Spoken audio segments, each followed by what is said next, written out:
Good morning. অনেক অনেক ভালোবাসা সবাইকে। এই দেখো আগের দিনকে আমি পুরনো পলা দিয়ে কি বানিয়েছি, এটা তোমাদের অনেকের জিজ্ঞাসা ছিল। তো আমি সেটাই আজকে তোমাদেরকে দেখাবো। পুরনো ফেলে দেওয়া পলা অথবা চুড়ি দিয়ে তোমরা কি বানিয়ে নিতে পারো, দেখো সেটাই তোমাদেরকে আজকে দেখাবো। জাস্ট আইডিয়া দিয়ে আমি বানিয়েছি, তোমরা চাইলে বানাতে পারো, না চাইলে নাও বানাতে পারো। তো সকালবেলায় উঠে দরজার সামনেটা আগে একটু গুছিয়ে নেবো। আর সকালবেলায় গোপালের পুজো দেওয়া হয়ে গেছে। আর ওই আমাদের ইউটিউবে যে পম্পা জিজ্ঞেস করেছো তুমি বাটির মধ্যে এরকম ফুল রেখে দাও কেন, আমার পুরনো ভিডিও দেখে। তো আমি এটা দেই কেন জানো তো, এটাতে অনেক পজিটিভ এনার্জি পাওয়া যায়। ঘরের দরজায় বা কোনো টেবিলে একটা কর্নার যদি তুমি কিছুটা জলে ফুল পুজোর পরেও বেঁচে যায়, সেটা যদি একটুখানি তুমি এরকম জলের ওপর রেখে দিতে পারো, সেটার দিকে যতবার তোমার চোখ যাবে ততবার তুমি পজিটিভ হয়ে উঠবে। তো এইটার জন্য আমি করি, তোমাদের চাইলে তোমরা করতে পারো। আর দেখবে করে দেখো, মনটা ভালো হয়ে যায়। আর তারপরে দেখো জামা প্যান্ট কেচেছিলাম, সেটা কিছুটা ইস্ত্রি করে নিয়ে, আর এই যে এই কর্নারটা এই যে যেরকম করে সাজিয়ে রেখেছি, কেউ ঢুকলে প্রথমেই এটা দেখলে তারও ভালো লাগবে, আমারও ভালো লাগবে। এই আর কি, ঘরটাকে দেখো নিজের ঘর নিজে যেরকম খুশি একটু সাজিয়ে রাখি, মনটা যাতে ভালো থাকে। পুরোটাই দেখো নিজে ভালো থাকবো বলেই কিন্তু ঘর নয়, লোকেরও যাতে ভালো লাগে, সবাই আমার ঘরে ঢুকলে যাতে একটা পজিটিভ ভাইব পায়। তো সেটাই আমার উদ্দেশ্য সংসার চালানোর, মেয়েদের সবারই তাই। আর আজকে রান্না সেরকম কিছু করিনি, আজকে ওই কালী পুজো আছে বলে আজকে নিরামিষ রান্না করেছি। আর এই যে ডাল করেছিলাম দেখো হিং ফোড়ন দিয়ে, আজকে ডালটা করেছি একটু অন্যরকমভাবে করেছিলাম, মুসুরির ডালই হিং ফোড়ন দিয়ে করেছিলাম, কাঁচা লঙ্কা চিড়ে। আর এই যে মোচা রান্না করেছিলাম, এইটাই ছিল আজকে রান্না। আর আলু আর পাঁপড় যেরকম করে ভেজে ওপরে ছড়িয়ে দেয়, তো এটাই ছিল আজকে আমার রান্না টান্না আজকে কিছু দেখাইনি। আজকে তোমাদেরকে আমি দেখাবো যে আমি ওই যে পুরনো ফেলে দেওয়া যে পলাটা, সেটা দিয়ে আমি কি বানিয়েছি আর সেটা দেখতে কেমন হয়েছে।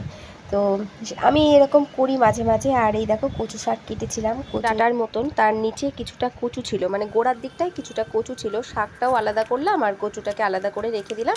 আর এই যে আলু আর পাঁপড় ভেজেছিলাম, একটু গোলমরিচের গুঁড়ো আর লবণ ছড়িয়ে খেতে দিয়ে দেবো।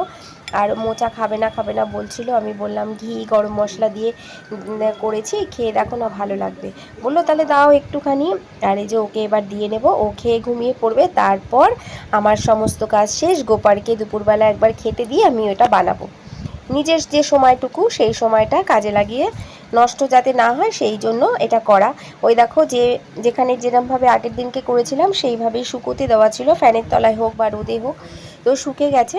শুকিয়ে যাওয়ার পর আমি একটুখানি পুরনো যে ফেভিকল আমার আনা থাকে ঘরে, টুকটাক বানাই বলে, তো সেই ফেভিকলের ওখান থেকে একটু ফেভিকল নিয়ে নেব। আর এই যে রঙের এখান থেকে এটা মিশিয়ে নেব। মিশিয়ে নিয়ে এবার আমি যে শাড়িটার জন্য চুড়িটা বা পলাটা বানাবো, সেটার কালার অনুযায়ী এই আঠার সাথে ওই রঙটাকে মিশিয়ে দেবো, দিয়ে একটুখানি রঙ করে নিলাম। একদম ইজিভাবে করি আমি। দেখো আমি তো কোনো জায়গায় শিখিনি, আমি আমার মনটা যাতে ভালো থাকে এই জন্য করা।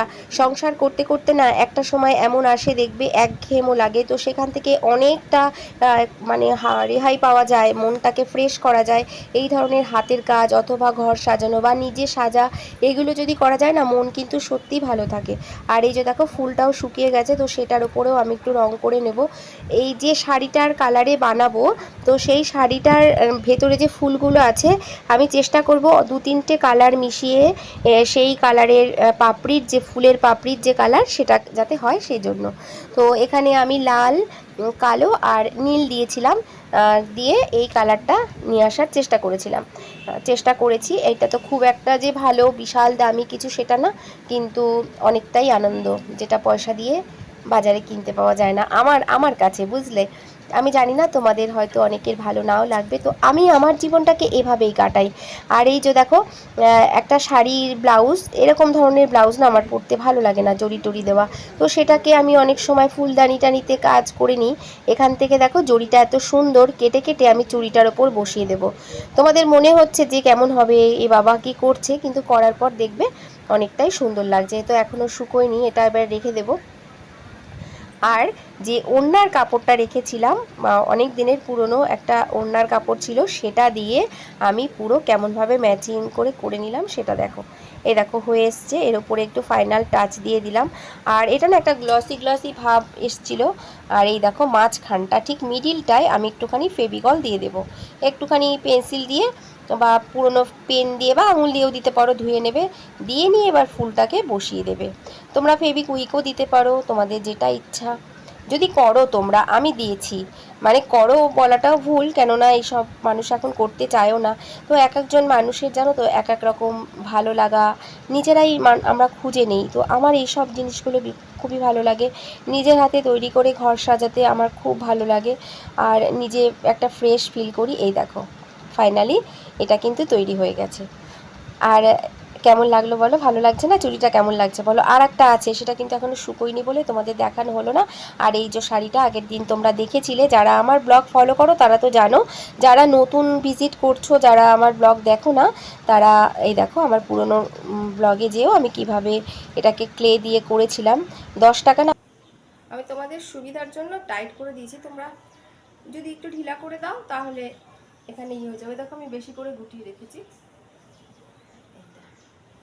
পরে নিলাম, একদিন হয়ে যাবে পরা। চুড়িটাও এখনও ভালো করে শুকোয়নি, এই দেখো। আর একটা আছে, সেটা এখনও হয়নি, মানে পলাগুলো এদিক ওদিক ঘোরাঘুরি করে, তো সেটাকে খুঁজে জায়গা মতন করাটা রিস্কের ব্যাপার, মানে খুঁজে নিয়ে করাটাও ব্যাপার আছে। শাখাটা পরবো না, যখন পরবো। এখন আমি বাড়িতে এমনি জাস্ট করেছি, দেখো।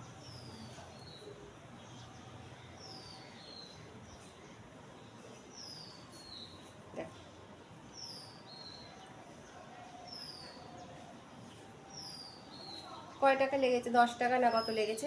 অনেক সময় কি হয়, এই শাড়ির যে এই যে যেই সাইডটা আমরা গুজি, একটা সাইডে তো গুজে দিই আমরা এখানে, সেই ওইখান থেকেও না কেটে নেওয়া যায়।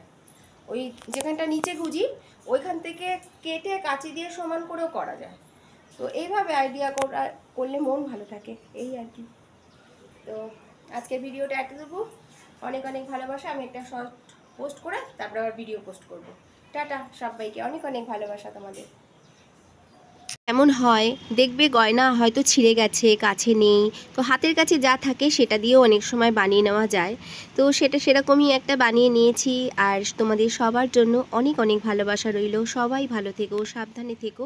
টাটা, দেখা হবে নেক্সট ব্লগে।